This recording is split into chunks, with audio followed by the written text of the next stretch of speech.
Hello and welcome back to Digital Spies Game of Thrones live streams. We're on episode 3 and we're back once again for the Battle of Winterfell, the long night. I'm here once again with our TV editor, Morgan Jeffrey. Hello again. Our deputy picture editor, sorry, I've got a complete blank. It's Abby Harmon. Abby Oh Harmon. my god, you I'm forgot so my sorry. name. We were so worried before this episode about Hi. forgetting characters' names. So, who am I? You're Lawrence Mossafari, our deputy editor. Lawrence is still reeling from the Battle of Winterfell, clearly. Sorry about that. That's great. Good. Off to a great start. Yeah, We've got delivery vouchers to give away to you guys for £25. All you have to do is have a little look at the question in the comments below, and we want to know if you could save any character from Game of Thrones. Who would it be and why? Also, we're giving away Papa John's pizza. So if you pop your question, put your answer in the bottoms of the comments below, then we'll give out a prize to the best ones. But first up, there's a lot to talk about from this episode, as is every week. Just quickly, favourite moment? Well, obviously a lot of deaths in this episode, but for me, the demise of Theon was the one that really hit me there. Totes Emosh. Yeah, Totes Emosh. And Totes Emosh from Bran as well. You know, Bran doesn't deliver a lot of sentiment He these almost days. showed an emotion. He almost showed a single emotion, one. telling Theon that he was a good man. Theon finally got that redemption he was working so hard for, and then perished at the hands of the Night King, and that hit me right there. What about you, Abby? Definitely Arya killing the Night King, obviously. Yeah. It's pretty epic. Pretty badass. Yeah, I did not expect it at all. Didn't expect it from her at all. So it was like the shock of it, and then it was like, yes, Arya. I don't think anyone did. Like everyone's I don't think Kit Harington did. I've read some interview quotes where he was like, thought it was going to be me. Yeah, slightly peeved. What?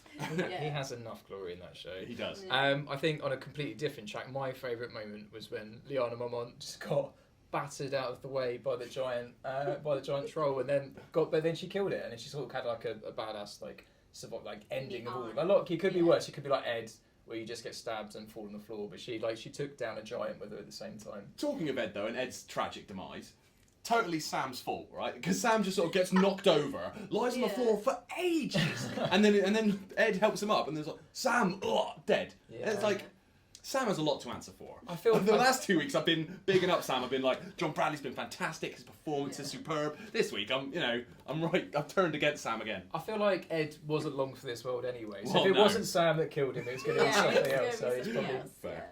And I feel like Sam's done enough good to outweigh it. It's not like Bran, where it's like, what has he done? But we'll come back to that. We will come back to that in a minute. So as I mentioned, we're giving away Papa John's pizza and a free delivery voucher. So make sure you check out the caption below and enter your answer to our question to win yourself a takeaway for the weeks to come while you're watching Game of Thrones. And we'll come back to those in a little bit. Right, so kicking off, one thing that everybody's been saying, including everybody in the office, it was very dark, both tonally and just, oh my god, I can't see what's going on. Visually as well, yes. Visually. Yeah, no, well, I mean, yeah, obviously, tonally very dark. Visually, I don't know, I watched it on my telly, and I didn't have that much trouble sort of distinguishing. There were a few scenes where, especially when it started snowing as well, when it was snowing, the action was very frenetic and it was dark. And I was like, I can't quite tell what's going on here. But whenever it cut away from the really sort of mad action and into some of the more quiet moments of the episode, I didn't have that much trouble distinguishing what was going on. I don't know about you guys. I watched it with the lights on. See, I turned the lights off. I could not work out who was who half the time. I was like, is that Arya? No, is that who? And it was only when there was a bit of fire or something that you were like, I can make out who that is for a bit. But it was so dark throughout most of it. Thank the Lord of Light for Beric's I flaming know, sword. I know. Because it was literally like a torch. Just all around. Yeah. This is true. Yeah. But yeah, I mean, the series was very dark. There's not much else to say about it, but yeah, it was very dark. Can't see. And I heard some comments that it was meant to be like movie. It's meant to be movie quality. And, right.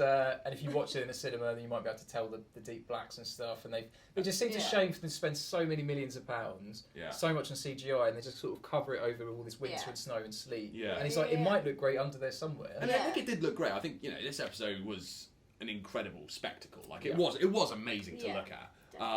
Having said that, I do feel like some little moments of detail were lost. Not all of it for me, but some of it. Yeah. So beyond how dark it was, at the very start of the episode, one of those smaller moments before we go into that huge action, there was a bit of a longing look between. Longing look. There was a long look between Tyrion and Bran. Yeah.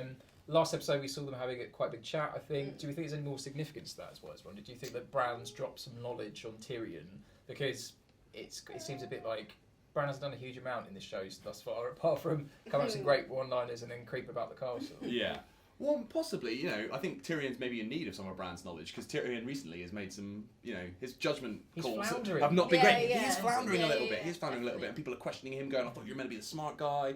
Now Bran's the smartest guy in Westeros, maybe Bran's just feels bad for him, dropping some info dumps on him. Even down in the crypts, I thought as well, they were kind of calling him out and stuff. It's like, you die out there, what you want about? Quips won't save you. So Ghost, also another fan favourite, made a comeback for this episode, and he was just sort of like stood off as he likes to in the background of the scene. Do we think he's dead? No. So apparently, if you watch the episode 4 trailer, if you're not bothered about spoilers, you can see Ghost very, very, very briefly for like a millisecond. I think someone had made like a GIF from the trailer. It's like, look, it's Ghost, it's Ghost. So Ghost is still alive. Ghost survived the Battle of Winterfell, as did pretty much everyone else. More, though. Because you just saw him at the start, and then nothing. You thought you see him eating somebody's face off or something. I'm going to be honest. I don't see Ghost having a huge role to play in the Ice and Fire saga. That was promised. Yeah, exactly. I'm going to say he's there mostly just for fan service. So you're saying if Jon Snow ends up on the throne, you don't want to see Ghost just sat next to him? I would love to see Jon Snow on the Iron Throne. Come on, and Ghost just sort of leaps up onto his lap, and the end. Or maybe the Hound taking Ghost for a walk or something. The end of Game of Thrones. Perfect. I did think, speaking of the dire wolves, I did think that Nymeria might have a huge comeback, because obviously Arya was reunited with her last season, and she sort of was just around somewhere in the Winterfell woods. But I thought she might have a big Gandalf moment at the end, come storming and save the day. But a big Gandalf moment. I would love that. We've been throwing that term around a lot in the office today, because there's been a lot of Gandalf moments in this episode. But I didn't see much of them either. I wonder if his death will just be kind of off screen in a corner somewhere, where no one is paying much attention to. It's like, oh yeah, he died in it. The real tragedy of Game of Thrones. But in terms of much bigger plot moments, surprisingly, this was the Red Woman's episode. She had quite a lot to do after being in this show for quite a long time. We've seen her magic to an extent. She can light swords on fire, which is a bit strong start, although they didn't last very long. And I mean, she lit the pits, so she can do fire stuff. But then in the end, she kind of just gives a small rousing speech to Arya, which obviously pipes up to kill the Night King. Of course. And now she's dead. But that whole saga, and what do we think of the Red Woman's journey and where she ended up and what she did in the end?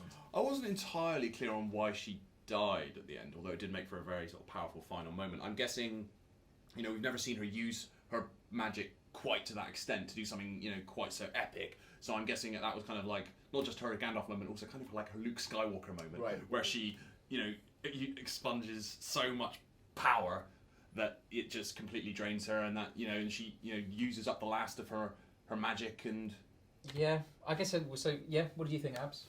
I kind of agree. But I didn't really understand why she died at the end. It was just so weird. She just suddenly walked out, took off her necklace, which I know obviously keeps her youthful and alive and all that. Took it off and then just killed over, when she has removed her necklace before during Game of Thrones, and she hasn't died. So I'm like, why this time was it her time to go? And also the part that she was supposed to apparently die with fairies or with Varys, Varys rather. We chatted a little bit about this just before we came on, and there's a scene in a previous season where she doesn't have a necklace on, and she doesn't turn into the sort of old crone type woman, and she's talking to Stannis' wife. We think it could just be a plot hole. Maybe I'm pretty sure it's just a plot hole. I guess they hadn't thought of that at the time they filmed that scene. So I guess when we get to the end of the show, we'll be able to look back and put together a feature all those sort of storylines that never went anywhere. But I don't know. I thought that maybe the fact that she's an older woman was never relevant, really. We see it as an audience, and it was a nice shock and nice cliffhanger end of that episode, wherever it happened. And then today she dies and she falls in the snow. But I think that maybe potentially, if she's that old, could she maybe appear in a prequel? Because obviously the prequels that they're working on, it's going to be hard for any of those characters to cross over because it's so far in the past. Could she appear in it as a young woman, and that's how she it kind of links up in some way? I do think kind of throughout the show she was just a bit bumbling with the Lord of Light. She didn't know, are you the Lord of Light? Gendry, are you the Lord of Light? Yeah. Shall I kill this little girl? Will this do your job? I don't know, maybe. Who knows? I've just given birth to a smoke monster. Yeah. It's like, what was that necessary? Yeah. Stannis died, I guess not. I mean, who knows? So it was a long and winding road for her to get to Arya and make a small speech and hype her up to kill the Night King. Yeah. But I thought you made a really interesting point about that speech that she gave to Arya. Well, yeah, so when Melisandre previously spoke to Arya the first time they met, she told Arya that she would close many eyes, which she did.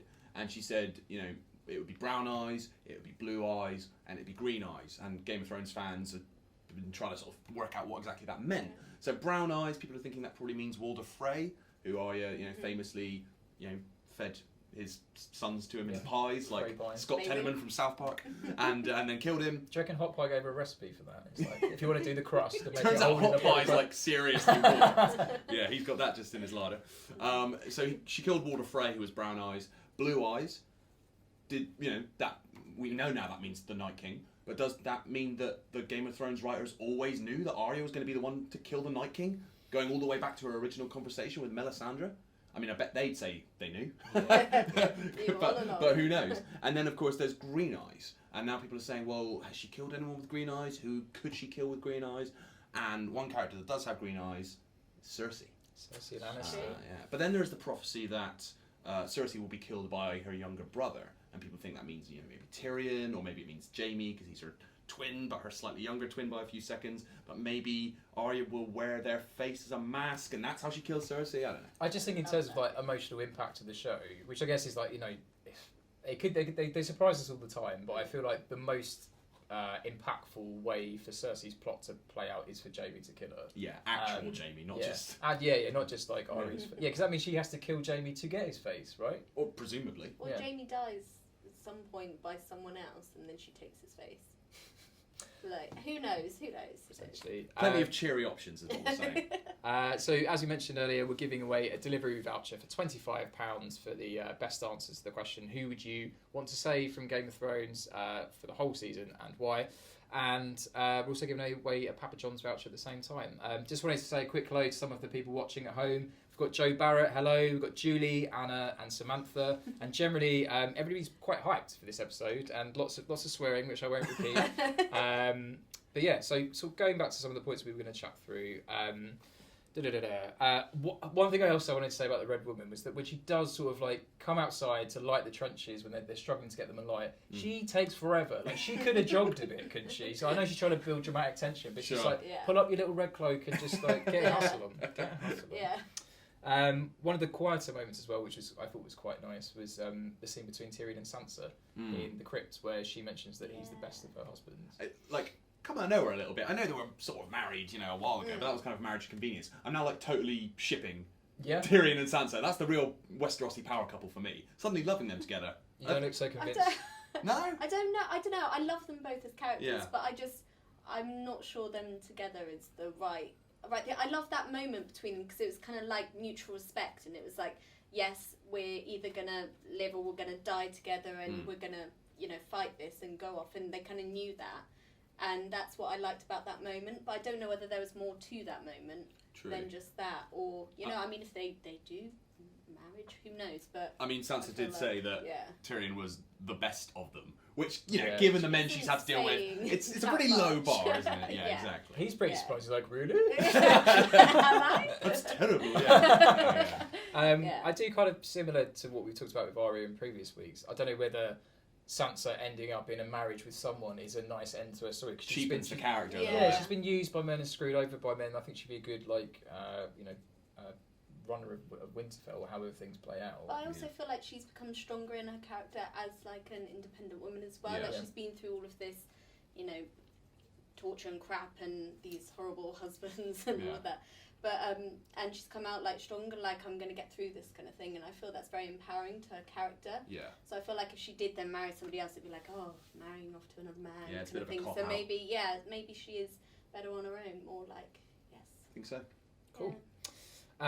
So there was a lot of deaths in this There were a episode. lot of We've got deaths. lots to chat about, but I thought it might be worth recapping some of the confirmed deaths, and let's have a brief, salute to the fallen.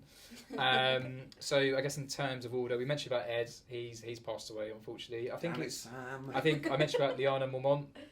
Which you were loving apparently. Everyone else like Lyanna. What like same shot to crying. go, but what a badass. Laura's like so funny when she got hit by the massive. It was brutal. You don't was. expect to Yeah. see a small child clubbed out of the way. And it's But when just it does happen, you're all for it. but she got her own back. She killed. She killed did, George right in the Yeah. eye. That was And then next up, it was probably Beric. I think bit the dust. He was sort of Yeah. like holding the door. As, Yeah. as Yeah, and the been Hound just example. totally bailed on his bro Beric. I wasn't, because- Was it the fire that he was afraid of? So I think generally the reason the Hound was backing away from the fight was obviously he's very fire phobic because of what happened to him when he was a kid. So and literally everything was on fire. So fair play. But I'm not entirely. I mean, I guess he was never like great friends with Beric. But it did feel like he kind of screwed him a little bit. He was just sort of like, just leave him, and sort of dragging Arya out of there. I feel like his only true allegiance is to Arya. Really, at the end of the day, like he hates most people in his group. Like when he goes beyond the wall, he's slagging everybody off. Yeah.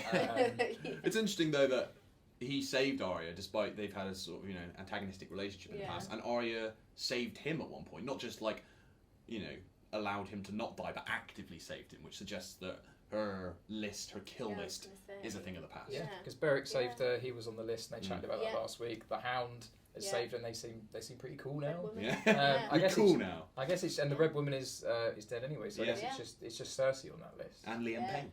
And Liam Payne. I'm never dropping that joke. Liam Payne. Sajora, Yeah. the last of the Mormont house. No more Mormonts. No more Mormonts. We lament the Mormonts. Yeah. But Sajora, like most of the other characters in this episode, to be fair, he went out like nails. Like, that was Didn't he do well? Yeah, no, it was like a proper like Sean Bean at the end of Fellowship of the Ring moment where he just kept getting stabbed and he kept getting up. Going. Yeah, and he went out defending his Khaleesi, which is, I think, the way he. I thought he was Yeah. going to get one more Khaleesi. Just out Yeah, I know. Style. Khaleesi. Yeah, That would have been amazing. didn't happen. Yeah, no. And obviously then Melisandre dies at the end, and then I thought, and then Theon. That was one of your favourite moments in the show. Well, yeah. Well, obviously I liked it because Arya then came in and killed the Night King. But no, Theon, honestly, like he's been one of my favourite characters throughout.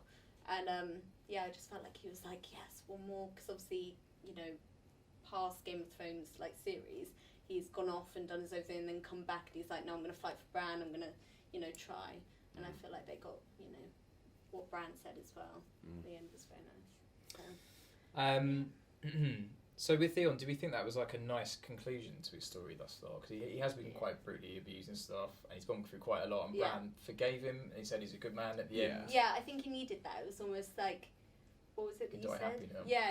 Yeah, Like, he got his redemption that he was looking exactly. for. Like, this being the final season, a lot of character arcs are kind of accelerated quite a lot. So he's literally like, Theon said, I'm going to Winterfell for my redemption. Rise of Winterfell. Redemption. It all happened quite fast. Yeah. Having said that, I do feel like they sort of ticked off all the character beats they needed to with Theon. He got the redemption he was looking for. I think it might He's a be good nice man at heart. for him to kill the Night King. I mean, it was like, he could have really used it. He could have used the pick me up. That would have been some mega redemption. But again, like, the dude did really well. Like, he's basically by himself, like, surrounded by like 100 dead White Walkers. The fact that he failed to kill the Night King, I'll give him a pass. So obviously a huge major moment, like the biggest moment in the episode probably, is Arya killing the Night King. Night King's gone. See you later, my friend. This is out of date now, which is awkward because we spent a lot of money on this. So we should put Arya on it. How do we think about how that went down? Because we know the Night King isn't in the books. He was kind of like a show creation. He was like a face of the White Walkers. It seems like this is just kind of done and dusted now. Now it's on to Cersei. What do we think? I found like it was so unexpected for her to do it for me. Also, I felt like she kind of just came out of nowhere, and I was like, I swear that she was surrounded by like the Night King and the White Walkers. So I was like, for her just to appear, I was like, how did you get there? There was a brief bit of there was like a brush of wind by one of their like long White Walker hair, and then he sort of glanced over and she was there. Well, some people think she just did a flip or something and just landed there because she's badass, because she's Arya. But then some people are thinking that also maybe she killed one of the White Walkers and was using its face, and so she went in disguise, and that's how she got that close to the Night King, which to me makes a little more sense, because for her just to sort of sneak past all the White Walkers to get to the Night King. I don't buy that. But then when you kill a White Walker, they tend to shatter into like ice, don't they? And then to get her face, you'd have to kill one and then cut it off or something. But I know you mentioned she could have taken a face of a zombie one potentially. Yeah, maybe. Who knows? Or maybe she just did some cool flips. Maybe she just did some cool flips. She got a bit of use of her double-ended weapon that Gendry a little bit, but I felt like that got bigged up a little too much in the previous 2 episodes. It was like, right, you need to make this special weapon, it's going to do a real special thing, and then it was just kind of, pretty cool, and she killed a few things with it, but I felt, maybe that was just an excuse for her to chat to Gendry. Yeah. I mean, who can blame her? Just a bit of chat. The gods in that guy. Bit of preamble. It was quite a nice touch, I thought, that the Night King was killed with the Valyrian steel dagger that was meant to kill Bran way, way, way back in season 1 that we think came from Littlefinger. Which Bran gave to Arya, right? Yes, in the last season. Yeah. Almost like he knew. He actually did something. He did something. Bran did something. That leads us quite nicely onto our next point. What is the point of Bran? So, like, it was Abby, it was you that picked up on this, when he mentions, I'm going to go now. Yeah, literally, the last episode, all I saw Bran doing was going into his weird headspace and turning into like some crow and flying around, and I'm like, what? I thought he'd like turn into one of like the big characters or actually do something that was helpful or useful, but I felt like he just didn't really do much. I thought he might walk into a dragon because that could give him more tactical advantage of like him. Yeah, that would make more sense. Yeah, I'm not really entirely sure what he achieved there. Had a nice little aerial shot with the, when he went into the Raven. But apart from that, I'm not sure where does Bran's story go, because he's sort of passed on this big plot device that who's Jon Perrington is, and now the Night King's gone. He kind of had a bit of knowledge about the Night King, but where does his story go now? Do you think? I'm not sure it has anywhere to go. I don't know. Maybe that's Bran's storyline wrapped up for now. Although, I mean, there's lots of theories about what will happen ultimately to Bran. Some people think that he is the three-eyed raven that trained him, and that he'll go back in time, become that three-eyed raven and train him himself, and it's a time loop, or that he'll go back in time and become Bran the Builder, who was a character from like the history of Westeros. So maybe that will happen, but I don't see him playing a huge role in how the actual final conflict plays out, really. This is true as well. When he's so robotic as well. I think he just gets more and more robotic. He's not that compelling to watch anymore. So whereas before it was like all really exciting. What's he going to do? What can he do? And him being the target for the Night King kind of added a bit of jeopardy there, and a bit of peril, and a bit of interest in Bran. I feel like I don't know what he's for if he's not the nemesis of the Night King. Yeah, exactly. This is true. This is very true. Agree. So on the point of the Night King's done. Next episode, do we think, so onto the Battle of Cersei, do we think we'll have like our licking our wounds episode, bit of like building up like big morale and stuff, and then episode 5 onto Battle of Cersei? Where do we see it going? Yeah, quite possibly. Maybe the season will be a season of 2 halves, and it will be very much, the first 2 episodes were building to the episode 3, the big battle, and then episodes 4 and 5 will similarly build to a huge battle in episode 6, which will be sort of Daenerys' forces against Cersei's forces, and maybe that's the way it's going to play out. One thing that I worry about though is like obviously they've had this huge battle and a lot of people have died, and now they're going to go to Cersei obviously to try and kill her, and she's got a massive army, and I'm like, well, you didn't have a big army to go against Cersei's army in the first place, and now you've got even lesser sort of one. How are you gonna?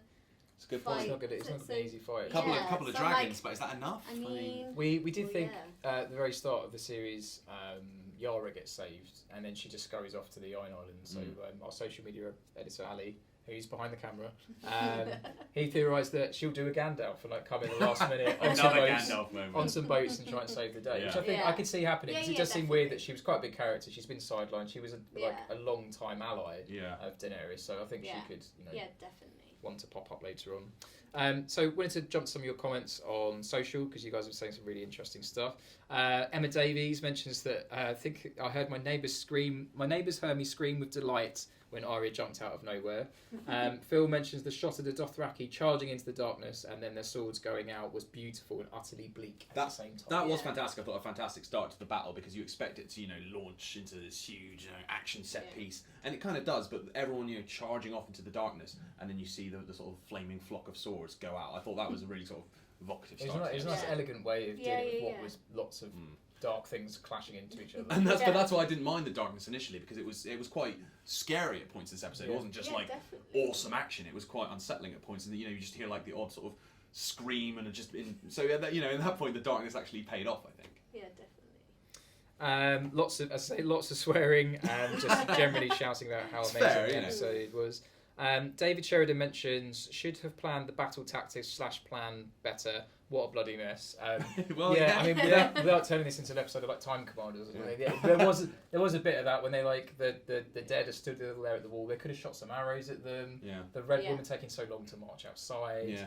The dragons, like, what was their plan? They were just like faffing around everywhere. Yeah. Also, we did publish an article on digitalspy.com where we mentioned that Winterfell is famously like it's been besieged like twice. It's famously like not a great place to try and defend. You know, the Ramsay Bolton as well. He tried to defend Winterfell against Jon and failed, and the Starks reclaimed it. So maybe they should have staged, you know, the last bout against the Night King somewhere else, like the Eyrie, which is famously impregnable. But you know, Winterfell. Right? I think they were meant to be against the clock, I guess, when they in terms of getting. Although Tormund did manage to like circumvent the wall and like dash around quite quickly. But the there's lots of interest feature around about the tactics and how they were were very questionable at times.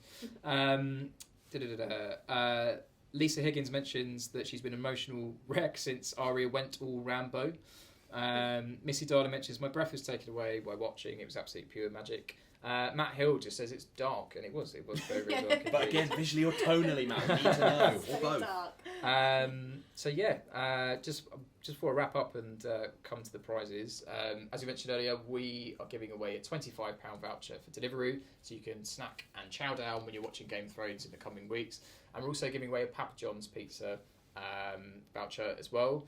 All you need to do is tell us what you thought of the episode, or tell us who would you save from Game of Thrones and why, and we'll pick some of the best answers.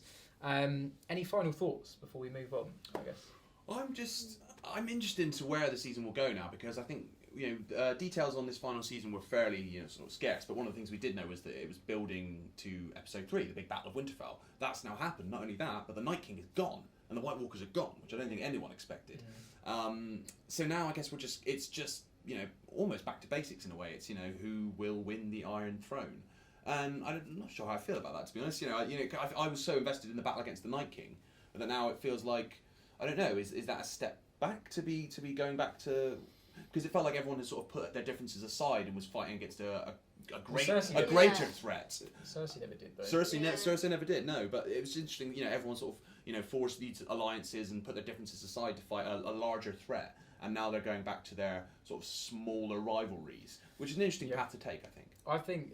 I did expect this to kind of get wrapped up and then go into the battle for the throne, just because it's more mainly just because the Night King never speaks. They said he would never speak. He was just made up for the show, and I feel it's just more compelling having a baddie that can speak, and the whole thing that goes on with Cersei. She's kind of been this thing the whole way through, so conniving. There's so many people hate her. There's so many emotional payoffs with Jaime, with Tyrion, with Jon. So many people that could get her. And although the White Walkers and the Night King, they're very cool nemesis, no pun intended. They look great and the battle scenes are awesome. Really, they don't have much of a motivation. We never knew. We never found out. You don't really know. There's some vague gubbins about they want to eliminate humanity and all of our history. But those are the worst kind of motivations when everyone's just like, because I'm evil. Because they're evil. Exactly. They were evil for evil's sake. Yeah. Whereas I thought that they just wanted to get back to their homeland or something.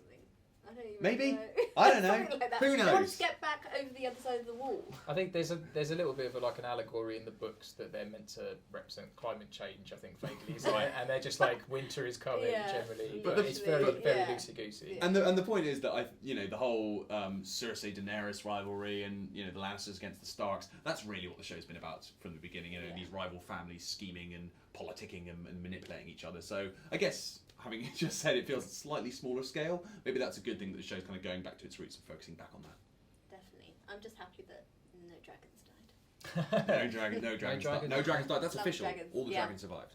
Except the one that's already dead. Yeah. But that's okay. That one can die again. So I think all that remains to be done is to pick our prize winner. So we asked you, who would you save? Bethany Monique mentioned, I would save Sam. He needs to write about this to keep the records going, which is an interesting point, because it's a theory that he might be George R.R. Martin type character who's describing this whole thing. I mean, even though were you not listening when I mentioned how he basically killed Ed? I mean, fine, but yeah, sure.